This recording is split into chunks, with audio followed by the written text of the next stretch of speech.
안녕하세요. 경제학이 필요한 순간. 경제학은 어떻게 사람을 살리는가? 임신했을 때, 실직했을 때, 몸이 아플 때, 집이 없을 때, 경제학은 어떤 역할을 할 수 있을까? 안녕하세요. 저는 임 대표고요. 여러분이 들으시는 채널은 임 대표의 책 잇 아웃입니다. 자, 오늘도 여러분에게 책을 소개시켜 드리려고 임 대표가 이렇게 찾아왔습니다. 제가 있는 곳은 호주 시드니고요. 날씨가 여름인데 바람이 너무너무 불어서 도대체 이게 어느 날씨인지 헷갈릴 정도의 오늘은 날씨입니다. 그럼에도 불구하고 날씨가 좋거나 날씨가 꿀꿀하거나 바람이 많이 불거나 바람이 불지 않거나 책 한 권 읽는 것, 또 책에 대한 요약본을 듣는 것도 여러분들의 인생에 큰 도움이 되지 않을까 생각을 합니다. 자, 오늘 여러분에게 소개시켜드릴 책은요, 경제학이 필요한 순간, 따단. 사실 경제학 얘기를 하면 막 머리 아프고 막 숫자 많이 나오고 막 이렇게 해가지고 되게 정신없을 것 같은데, 이 책은 제가 보니까 아주 실질적이고 실제적인 경제학과 우리의 삶과의 밀접한 관계들을 얘기를 하고 있는 것 같습니다. 그래서 오늘 이 책을 여러분에게 소개해 드리도록 하겠습니다. 먼저 저자는 김현철 박사님이시고요. 김영사에서 2023년 9월 20일에 나왔습니다. 이번에 이제 저자에 대한 소개를 좀 할 텐데 아주 독특해요. 뭐냐면 의사이면서 경제학자예요. 그리고 현재 홍콩과학기술대학교 경제학과 정책학과 교수로 계세요.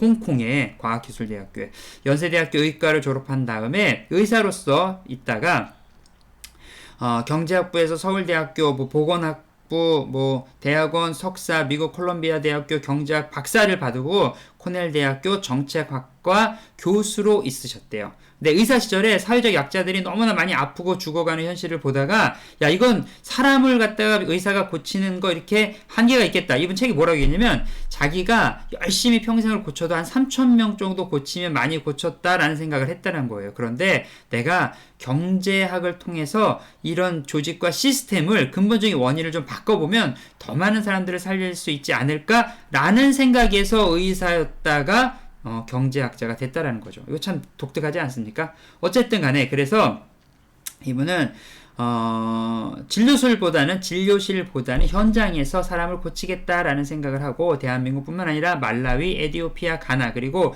인도, 필리핀, 부탄, 홍콩 등지를 누비면서 다양한 정책을 분석하고 또 말라위의 여학생을 대상으로 교육 프로그램을 설계하며 고등학교 진학고 성년이 될 때까지의 삶을 추적하는 일들을 갖다가 했는데 그걸로 인해서 공동 연구가 이 사이언스라는 이런 잡지죠, 여러분, 과학 잡지죠. 얘도 실리게 되었다라고 저자를 소개하고 있습니다. 자, 그러면 책에 있는 책 소개를 좀 한번 나눠드릴게요. 출판사에서 나온 촉에 함께 행복해지기 위한 사회 조건에 대하여 삶이 묻고 경제학이 답한다. 의사이자 경제학자가 전하는 삶과 사회를 진단하는 치료법. 한 개인의 성취는 어떻게 결정될까? 어떤 나라에 태어났느냐, 어떤 부모를 만났느냐가 성취의 대부분을 설명할 수 있다. 모두 자기 자신이 통제할 수 없는 운의 영역이다. 개인의 성취가 운에 달려있고 그 운이 모두에게 골고루 나눠지지 않는다면 운 나쁜 사람은 운 나쁜 사람의 삶을 어떻게 도울 것인가? 복지제도가 잘 갖춰진 나라의 국민이 아니라고 해서 부모가 경쟁력이 없다는 이유로 우리는 행복을 포기해야만 하는가? 이 질문에 대해서 경제학이 필요한 순간이 답을 하려고 한다. 이렇게 해서 출간의 어떤 목적들을 얘기를 하고 있습니다. 자, 현실적인 방안들을 이 책에서 좀 여러 부분에 대해서 많이 얘기를 하고 있고요. 정책과 또 이 각 나라의 사회적인 그런 상황들과 현실이 다르니까 그것들을 어떻게 풀어가면 좋겠다라는 의견들이 좀 있어요. 김현철 교수는 개인의 불운과 국가의 책임에 대하여 더 깊게 고민하게 된 계기는 의사이면서 경제학자인 저자의 독특한 이력에서 찾을 수 있다. 그는 의과대학 졸업반 시절 강남의 한 병원에서 전이가 상당히 진행되어 손 쓸 틈조차 없는 상태로 병원을 방문한 암 환자를 목격하게 된다. 단지 못 배우고 가난하다는 이유만으로 죽어가는 사람들이 너무나 많았다. 그들의 잘못 때문이 아니라 그저 불운했기 때문이다. 이 불운했다라는 것은 이제 어떤 사회적 시스템 가운데 몰랐던 부분들도 있고 그런 사회적인 시스템이 잘 서포트를 못했다라고 이제 책에서 얘기를 하더라고요. 그는 진료실을 나와 우리의 삶에 다양한 영향을 주는 정책을 연구하는 경제학자로 변신했다. 하지만 따뜻한 선의만으로는 사람을 살릴 수 없다. 저자는 당위와 직관이 아닌 데이터와 근거에 기반한 정책을 만들기 위한 본인의 연구를 포함하여 여러 연구 결과를 소개한다. 이를 바탕으로 실제 현실에서 작동할 수 있는 생활 밀착형 정책들을 제안한다. 구체적으로 우리나라는 최초로 사회 실험 중인 우리나라 최초로 사회 실험 중인 서울시의 안심소득 제도, 이거 한국에 계신 분들은 아시나봐요. 저는 이제 호주에서 잘 모르는데, 안심소득 제도와 코로나 팬데믹 기간 동안 등교 제한 조치, 근로시간 감소 흐름과 맞물려 주 4일제 근무제, 한국의 저출산 문제를 해결할 방안 중 하나로 떠오르고 있는 외국인 가사 도우미 제도의 득과 실을 따져본다. 이 책에서 이 외국인 가사 도우미 제도 얘기하면서 특별히 노인들을 여기 이제 시니어 케어하는 거죠. 시니어 케어하는 것에 있어서 한국 분들이 그것들이 되게 하드워크이고 어려운 일이기 때문에 한국 분들을 고용해서 부모님 케어하시고 집에서 이제 거동이 불편하신 분들 하는 게 너무 비용 부담이 크다라는 거죠. 그렇기 때문에 동남아 국가나 이런 데서 이제 와서 케어해주고 하는 것들에 대해서 되게 적극적으로 이분은 이렇게 말씀을 하시더라고요. 자, 계속 한번 읽어볼게요.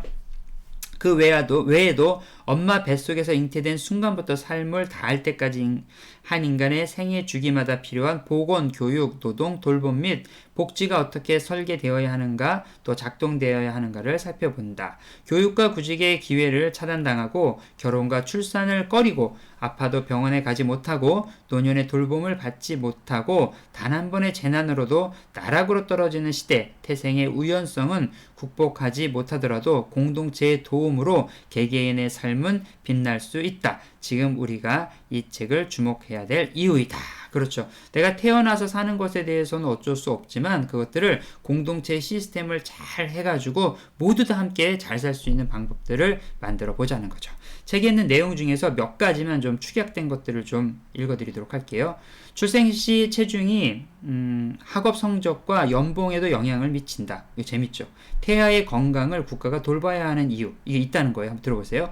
1918년 스페인 독감이 대유행을 하던 시기 태아였던 이들은 고등학교를 졸업한 비율이 낮았고 노년기 장애의 비율은 높았다. 남성의 경우 또래보다 임금도 낮았다. 태아를 나쁜 환경으로부터 지켜주지 못하면 사회적 약자가 피해를 크게 입는다. 그러나 우리나라의 태아를 위한 정책은 거의 전무하다. 저자는 임신한 여성과 태아를 보호하려면 임신기간에 쓸 수 있는 육아휴직을 더 늘리는 적극적인 정책이 고려되어야 한다고 주장한다. 오, 되게 멋있죠?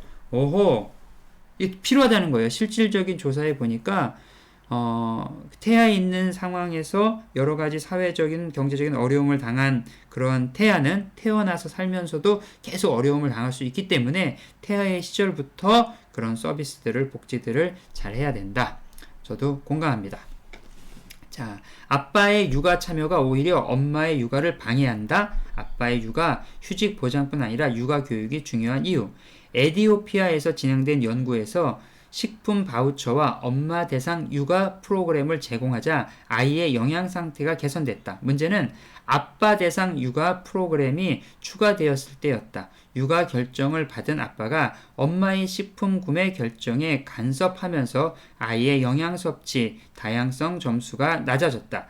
엄마보다 상대적으로 미숙한 아빠가 육아에 참여하면서 의도치 않은 부작용이 생긴 것이다. 아빠의 육아 참여가 간섭이 아닌 도움이 되려면 단순히 아빠의 육아 휴직을 보장하는 데서 그칠 것이 아니라 아빠의 실질적인 육아 능력을 기르는 일 또한 필수적인 사실이라고 인식해야 한다. 그렇죠. 우리가 육아 교육하면은 대부분 엄마만 생각하는데 그게 아니라 아빠도 같이 받아야 한다. 공감합니다. 우리나라는 팬데믹을 끝나고 일상으로 돌아오는 시점이 많이 늦어졌다. 코로나 감염 사망자 수가 폐렴이나 자살로 인한 사망자 수와 크게 다르지 않은데도 왜 우리는 유독 코로나 바이러스 방역에만 집중했던 것일까? 모든 정책 가운데 기회비용이 따르기 마련이다. 정책의 목표는 팬데믹으로 인한 손실과 정책의 부작용으로 생기는 손실의 합을 최소화하는 것이어야 한다. 장기간 학생들의 등교를 제한한 탓에 미래 세대의 교육 기회가 박탈됐고 학력 저하는 저소득층에 집중되었다. 그로 인해 성인기 임금 수준이나 노년기 장애 비율 등에서도 현격한 차이가 날 것이다. 저자는 등교 제한이 코로나 시절 우리 사회가 내린 가장 큰 실수로 평가받을 것이라고 말한다. 한국이 OECD 국가 중에서 코로나 기간 동안 학교를 폐쇄한 게 가장 길었다 그러더라고요. 거의 2년. 저희 호주 여기서도 이게 있었죠. 뭐 근데 단위별로 지역별로 조금씩 달랐지만 지금 여기 이제 저희 아내가 학생들에게 음악을 가르치는데 이제 호주 학생도 한국 학생도 뭐 중국 학생도 있겠죠. 근데 재밌는 얘기를 하더라고요. 뭐냐면 코로나 기간 동안에 학교를 간 호주 같은 경우는 이제 킨디부터 유치원 킨디부터가 의무 교육이니까 킨디부터 학교를 가서 2년 정도 지난 아이들의 단점이 있는데 그게 뭐냐면 읽고 쓰기를 잘 못하는 거예요. 특별히 이민자 가정은 아이들이 발음이 이 부모들은 저도 이민자지만 부모들의 발음은 되게 좀 뭐라 그럴까요, 여러분 좀 한국적이라 그럴까요? 좀 전통 이 정말 호주 스타일이나 영어 스타일이기보다는 좀 우리 스타일이죠. 근데 여기서 그렇게 자라난 아이들이 그러한 현상들이 많이 나타난다 하더라고요. 이민자 가정에서는. 근데 또 재밌는 결과를 본 게 한국에서는 요즘 문맹률이 많이 늘어났다는 거예요. 한국의 문맹률. 그러니까 문맹이라고 얘기하면 글씨를 아예 못 읽는다 생각하는데 그게 아니라 글씨를 읽다가 자꾸 빼놓고 읽거나 틀리게 읽고 하는 것도 문맹에 들어가는데 코로나 기간 동안 학교를 잘 가지 못하고 있었던 아이들인 경우 문맹률이 더 늘어났다고 하더라고요. 이거 아주 심각한 얘기인 것 같아요. 그러니까 이런 것들 정책을 할 때 미래에 대해서 생각해 볼 거 필요한 것 같습니다. 자, 다음은 일을 하면 할수록 복지 혜택이 줄어든다. 새로운 소득 보장 제도를 도입하기 전에 시행할 일에 대한 이야기입니다. 우리나라의 기초생활보장 제도에는 허점이 있다. 연락이 끊긴 자녀의 수입 때문에 다 쓰러져가는 집이나 200만 원짜리 자동차가 있다는 이유로 혜택을 받지 못할 수도 있다. 또한 이 제도 하에서는 일을 할 요인이 별로 없다. 노동을 하면 번 돈 대부분이 생계급여에서 깎여 나가기 때문에 일을 했다간 교통비 등의 지출로 오히려 손해가 날 수 있다. 이에 대안으로 등장한 것이 음해소득세이다. 일정 소득 이하에서 보조금 즉 음해세금을 지급하자는 게 골자이다. 현재 서울시는 이 음의소득세의 한 방법으로 소득이 적을수록 더 많이 지원하는 그러니까 소득이 적을수록 더 많이 지원하는 안심소득 제도를 실험 중이다. 이는 우리나라 최초의 사회 실험으로 만약 그 효과가 증명된다면 사회 시스템의 근간을 바꿀 것이다. 호주는 이렇게 하거든요. 호주는 기본적으로 뭐 4만 5 연봉 4만 5천, 뭐 5만 5천, 이렇게 또 7만 5천 이렇게 단계를 해놓고 또 자녀가 몇 명 있는가에 단계를 해놓고 또 자녀에 대한 기본적인 수당을 갖다가 정부가 지원해 주지만 부모의 수입에 따라서 차별해서 가더라고요. 근데 한국은 또 안 그렇다 하더라고요. 일단은 자녀를 낳으면 얼마, 뭐 부모의 소득과 상관없이 그러니까 이런 것들도 조금 조절이 필요하다 이렇게 얘기를 저자는 하고 있습니다. 자, 다음에 일과 가정이 양립되는 또 하나의 방법이 있다. 외국인 가사 도우미 제도의 실현 가능성. 아까 제가 잠깐 언급했던 그런 부분들인 것 같아요. 입주 육아 도우미를 고용하는데 월 평균 300에서 400만 원 정도의 비용이 든다. 어린이집 확충만으로는 다양한 돌봄 수요를 감당할 수 없고 아이가 심하게 아프기라도 하면 부모 중 한 명이 경력을 포기하게 되는 것이 현실이다. 미국에서 박사 과정 중에 첫째 아이를 낳아 길러야 했던 저자 역시 육아로 고군분투할 수밖에 없었다. 홍콩의 외국인 육아 가사 도우미 제도는 김현철 교수가 홍콩으로 이주한 결정적 이유가 되었다. 학업과 육아를 병행하기 위해서였다. 이 제도는 단순히 저출산 대책을 넘어선 여성 노동시장 참여율을 높이고 가족의 삶의 질을 개선하기 위한 경제 및 돌봄 대책이라는 저자는 말한다. 이거 되게 필요하다고 얘기하는 거죠. 그러면서 무슨 얘기를 했냐면 우리 예전에 대한민국에서도 뭐 사우디아라비아나 독일이나 이런데 그쪽에 가가지고 일을 하면서 우리도 또한 뭐 외화도 벌고 경제적으로 좀 부강하게 되고 여러 가지 했던 것들 유익이 있었다는 거죠. 그것처럼 현재 동남아 국가나 아프리카 국가에서 전 세계 80%의 노동자들이 가장 가고 싶은 나라, 가서 일하고 싶은 나라가 1순위가 한국이래요. 대박이죠.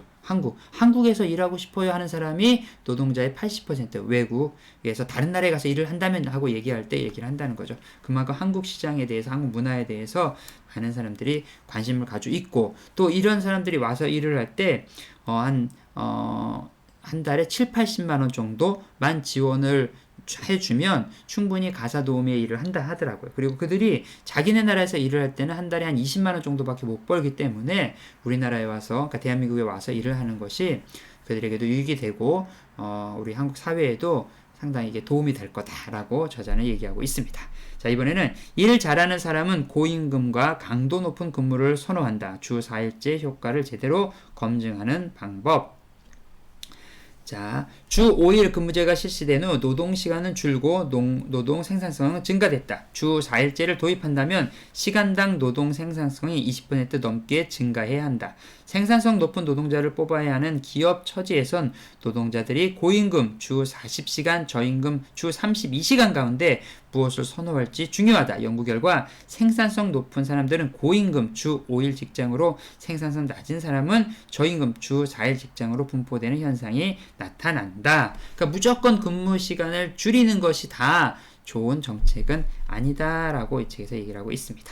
자, 이 책의 목차가 크게 1부와 2부로 나눠져 있어요. 1부는 뱃속에서 무덤까지 우리의 생애를 국가가 보살펴야 한다. 그러면서 이제 여러 가지 아까 말씀드렸던 거, 뭐 워킹맘에 대한 거, 아빠의 육아에 대한 거, 그다음에 친구를 사귀는 것 등, 부자가 되기 위해선 부자 친구를 사귀라 하더라고요. 그게 부자 친구의 도움을 받는 게 아니라 부자 친구의 삶의 습관을 배워라, 이렇게 얘기를 하고 있어요. 그다음에 직장에 대한 것들, 삶의 활력소, 노년, 가사도움, 이런 얘기가 있고요. 2부에서는 뜨거운 마음이 전부는 아니다. 당위와 직관으로 정책을 만들어라. 그래, 선의만으로 될 수 없다. 안심소득, 기본소득, 의료비에 대한 얘기들, 그 다음에 의사에 대한 봉사정신과 이런 것들, 그 다음에 일 잘하는 사람, 주 4일, 우아한 정책, 코로나, 학생들에게 대한 또 수업에 대한 거, 등교 제한, 뭐 이런 것들 쭉 해서 진행이 되어 있습니다. 이 설명은 제가 이 목차는 유튜브 설명란에 올려드릴 테니까 여러분들 이거 들으시면서 한 번씩 보시면 요 부분이구나 라고 금방금방 캐치업을 하실 수 있을 것 같아요. 그러면 책 속에 있는 내용 조금만 더 읽어드리도록 하겠습니다. 페이지 16페이지입니다.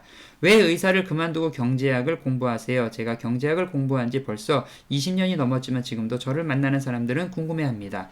의사였던 저는 사회를 치료하는 의사가 되고 싶어 진료소를 나와 경제학 공부를 시작했습니다. 이 결정은 제가 만났던 사회적 약사들 때문입니다. 이렇게 해서 의사에서 경제학자가 대한 동기에 대한 얘기를 했고요. 페이지 36페이지입니다. 승자 독식 사회는 건강하지 못합니다. 부모를 잘못 만난 불운, 살아가며 맞닥뜨린 이런저런 불운을 극복할 수 있는 환경을 제공하는 것은 국가의 몫이죠. 골고루 나누어지지 못한 운을 좀 더 골고루 나누는 것은 국가의 중요한 역할입니다. 이 얘기를 하면서 지금 이제 가자지구, 그다음에 또 여러 아프리카에서 좀 힘들게 이제 사시는 분들의 이야기를 하면서 태어나면서부터 내가 어떻게 노력을 해도 절대로 나아질 수 없는 상황 가운데 평생을 사는 사람들이 지구에 있는 사람들 중에서 80%가 그렇게 산다 하더라고요. 이제 그런 것들로 봤을 때는 대한민국이나 제가 사는 호주나 이런 나라들은 기회가 있고 무언가 할 수 있는 그런 여건이 되어져 있었다라고 얘기를 하면서 이게 상당히 우리가 많이 헬 조선 여러 가지 어렵고 힘든 점이 있는 것도 사실이지만 그럼에도 불구하고 아직 우리에겐 기회가 있다라는 것을 이 책은 좀 강조하고 있습니다. 페이지 97페이지.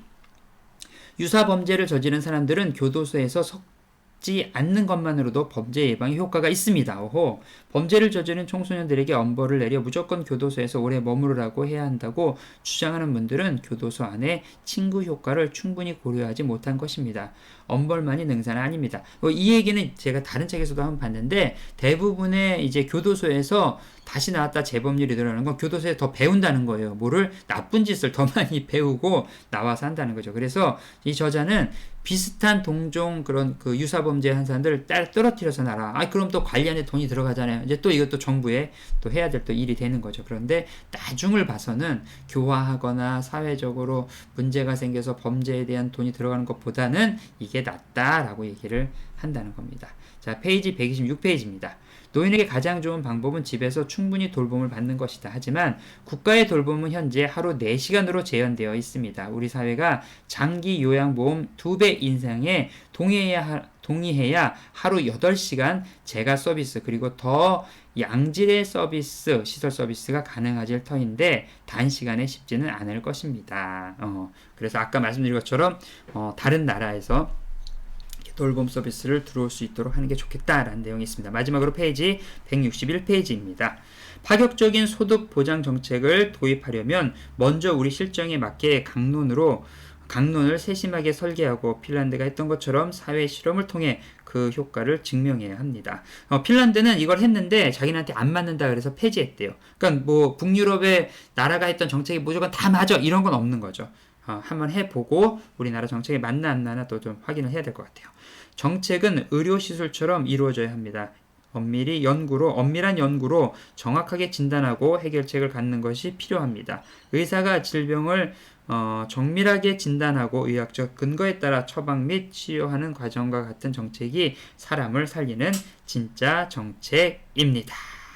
자, 오늘은 여러분에게 경제학이 필요한 순간이라는 책을 좀 소개시켜 드렸습니다.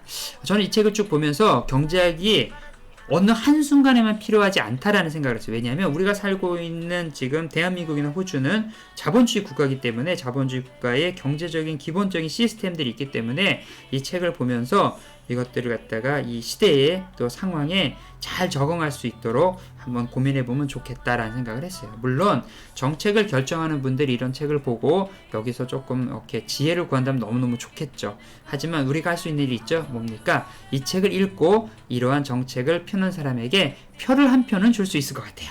자, 오늘 임 대표의 책의 아웃은 여기까지고요. 여러분들 책이 도움이 되셨다면 구독과 좋아요, 그 다음에 다른 분들에게도 추천 부탁드릴게요. 다음에 다시 뵙겠습니다. 여러분의 삶을 응원합니다.